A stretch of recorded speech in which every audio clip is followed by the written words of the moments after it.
Hello' everyone, আজি আমাৰ নলবাৰীৰ মৰুৱাত হয় মহাপুৰুষ শ্ৰীমন্ত শংকৰদেৱৰ জন্ম উৎসৱ উদযাপন চাবলৈ। এইফালে আমি গৈ আছোঁ। আমি দুজনী অকলে যোৱা নাই বাৰু, আমাৰ ঘৰৰ ওচৰৰে বৌ আৰু বা এজনীও গৈছে। এইফালে আমি গৈ পালোঁ, গৈ পাই সেৱা কৰিলোঁ আৰু আমি দিনতে গ'লোঁ, চ' ইমান বেছি মানুহ হোৱা নাই। পিছত লাহেকৈ হৈছে আৰু আমাৰ ঘৰৰ পৰা বহুত বেছি দূৰো নহয়।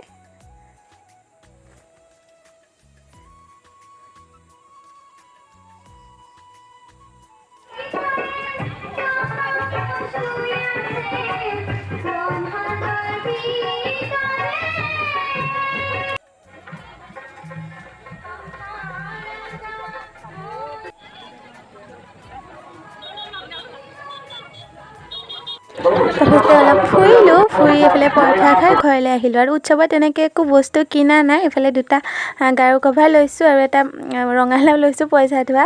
তো থওঁ নথওঁ নাজানো, সৰু চাই দুটা ক্লিপ লৈছোঁ। তো আজিলৈ আহিছোঁ, বাই।